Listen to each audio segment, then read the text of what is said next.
Have you ever had that sinking feeling when something small doesn't add up? For me, it started with a single strand of black hair in a shower shared only by me, a redhead, and my blonde girlfriend. What should have been insignificant began to spiral as misplaced items, an unfamiliar phone charger, and subtle shifts in her behavior turned my doubt into something impossible to ignore. Was I overthinking? Or was I uncovering a truth that would change everything? This isn't just a story about betrayal. It's about trust, the cracks that form when it's broken, and the choices we face when everything we believe starts to unravel.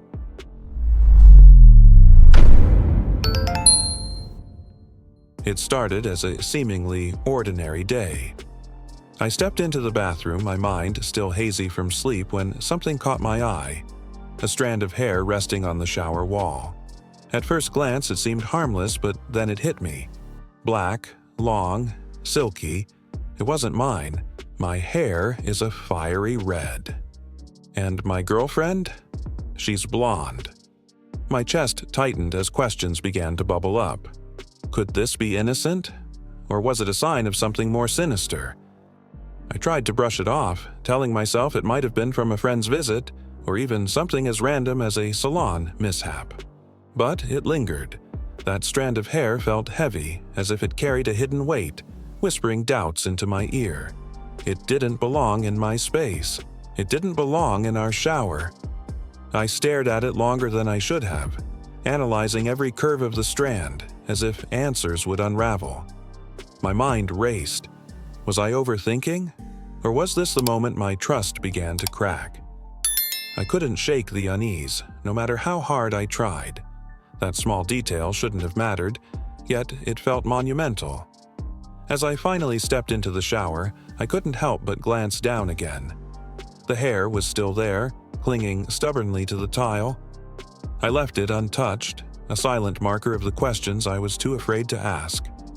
It wasn't just hair anymore. It was the beginning of something bigger. Later that evening, as I was tidying up, I noticed something odd. The shampoo bottle, which usually sat neatly on the shower rack, was out of place. It wasn't just shifted slightly, it was perched awkwardly on the edge of the tub, tilted like it had been carelessly handled. My girlfriend never left things like that. She was meticulous, almost to a fault. This little deviation was strange. At first, I tried to laugh it off.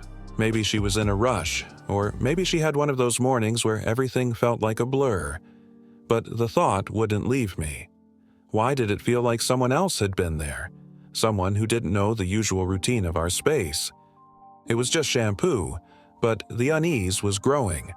I picked up the bottle and placed it back where it belonged, but that didn't erase the feeling. The bathroom felt different now, like it wasn't entirely ours anymore. I found myself scanning the room for other signs, hoping to disprove the narrative building in my mind. It was a small thing, but it was enough to make my chest tighten. As I left the bathroom, I glanced over my shoulder, half expecting to catch some unseen presence. It was silly, I told myself, but the way the shampoo had been left felt deliberate, intentional. Was it carelessness, or a sign that someone else had made themselves at home? The next clue wasn't subtle. As I straightened the bedding, my hand brushed against something foreign, a phone charger, one I didn't recognize. It wasn't mine. My girlfriend had her charger, a distinctive pink cord she'd had for years. This one was black, generic, and completely unfamiliar. I stared at it, my mind racing.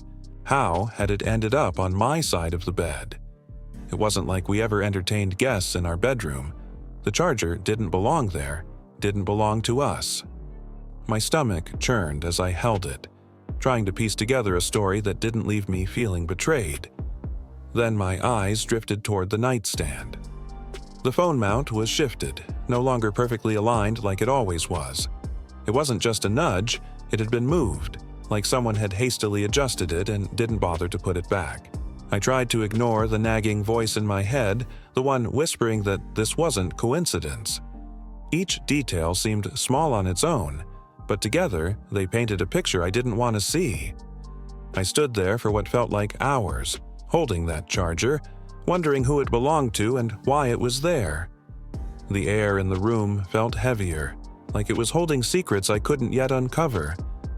That evening, her behavior was off. It started with her subtle attempts to change the subject whenever I brought up my day. Usually, she'd ask questions, genuinely interested. But tonight, her replies were clipped, her focus somewhere else. When I casually mentioned the charger I'd found, her face froze for a moment, just long enough for me to notice. Then, with a quick laugh, she shrugged it off, saying something about me always overthinking. She tried to keep the mood light, but there was something in the way she avoided eye contact that set me on edge. Her usual warmth felt distant, and I couldn't shake the sense that she was trying too hard to steer the conversation away from anything meaningful. It wasn't her usual self. Throughout dinner, she fidgeted more than usual, adjusting her chair, tapping her fork against the plate, and glancing at her phone too often. When I asked if everything was okay, she gave a strained smile and said she was just tired. But even her words felt rehearsed, like she was trying to convince herself as much as me. By the time we settled into the living room, the tension was thick.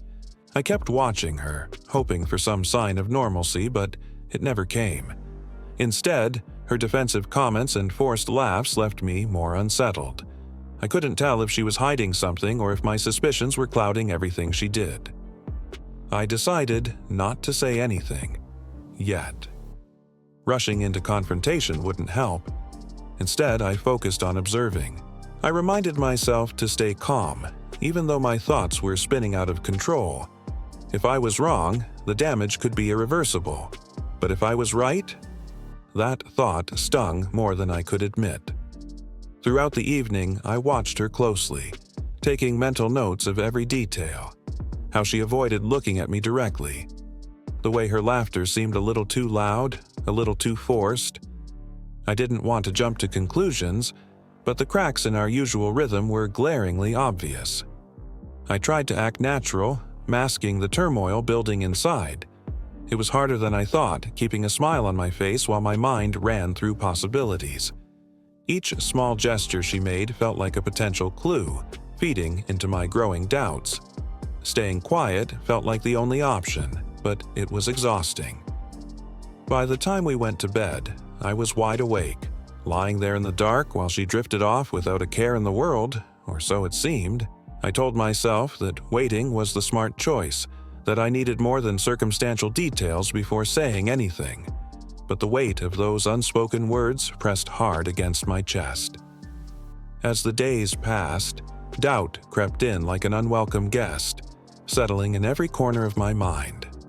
The longer I waited, the heavier it felt.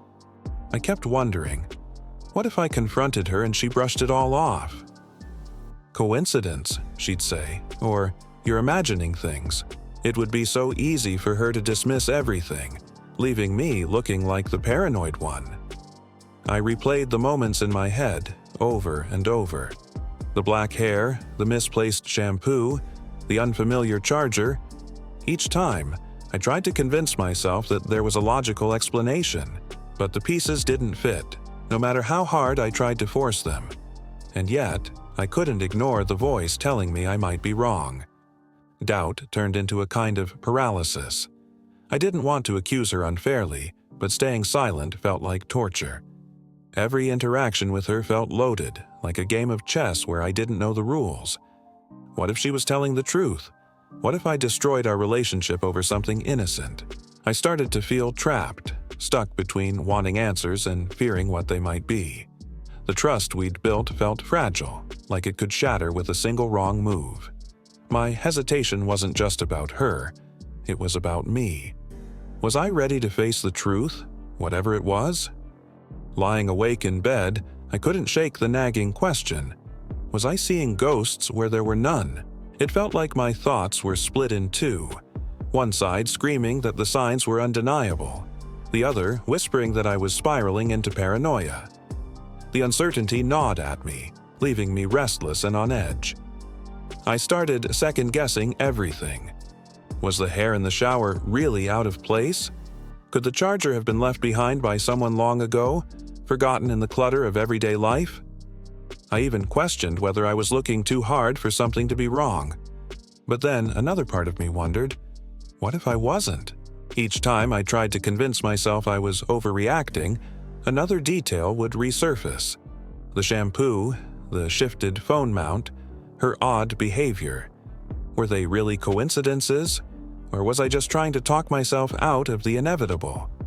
The line between rationality and suspicion felt razor thin, and I couldn't tell which side I was on. By the morning, I was no closer to an answer. Instead, I felt more tangled in my thoughts than ever. Paranoia or evidence, it didn't matter. Both carried the same weight, and neither gave me the clarity I desperately needed. As I sat in silence, my mind started piecing together theories, each one more troubling than the last. Was there someone else?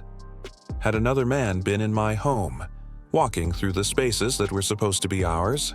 The idea felt both absurd and painfully plausible. Then another thought struck me.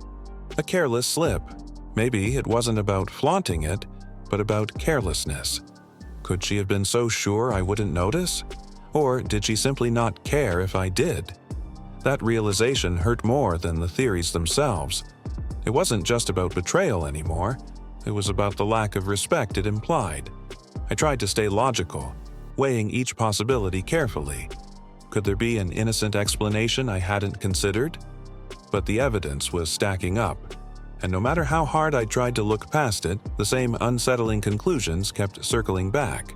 It was like a puzzle where the missing pieces were answers I didn't want to find. The theories consumed me, each one feeding my frustration and doubt. No matter how hard I tried to shake them, they lingered, weaving into every thought.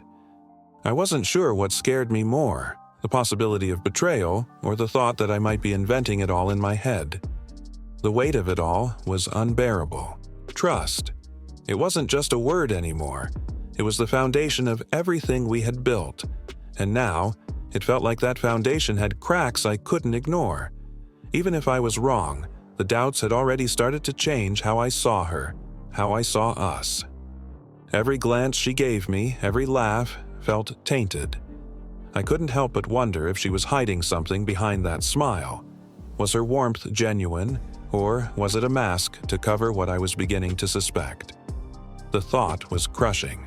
I missed the ease we used to have, the security I once felt. I found myself questioning everything, even things that had nothing to do with the evidence. How could something so small, tiny details grow into something so consuming? I didn't want to believe she could do this to me, but the trust I once had was slipping away, leaving me unsure of what was real anymore. It wasn't just about her actions. It was about me, too. The person I was becoming, paranoid, guarded, distrustful, felt foreign. I hated how the doubt was eating at me, but I didn't know how to stop it. How could I confront her without unraveling everything, including myself? By now, the weight of my thoughts felt unbearable. I knew I couldn't keep this to myself much longer. The question was how to approach it. Should I confront her directly? Lay everything out, piece by piece, and demand an explanation? Or would that only lead to denial and excuses? The risk of her brushing it all off felt almost as bad as the betrayal itself. Part of me considered seeking advice. Maybe a close friend, someone who could offer a different perspective and tell me if I was losing my mind. But even that felt risky. Sharing something so personal with someone else. What if they couldn't see it my way? What if they said I was overreacting? I wasn't sure I could handle that either. Then there was the option of waiting, continuing to gather details and let the situation unfold. But how long could I sit with this before it consumed me completely? The idea of staying quiet much longer felt impossible, but rushing into anything without more certainty felt just as dangerous. Every path seemed fraught with uncertainty. Confrontation, advice, silence, they all carried risks and none of them guaranteed answers. As I weighed my options, the only thing I knew for sure was that something had to change. I couldn't live like this anymore, trapped in my own doubts. Keep watching our stories by clicking on one of the videos that appear on the screen. And don't forget to subscribe to the channel and turn on notifications to be alerted about new videos. See you next time.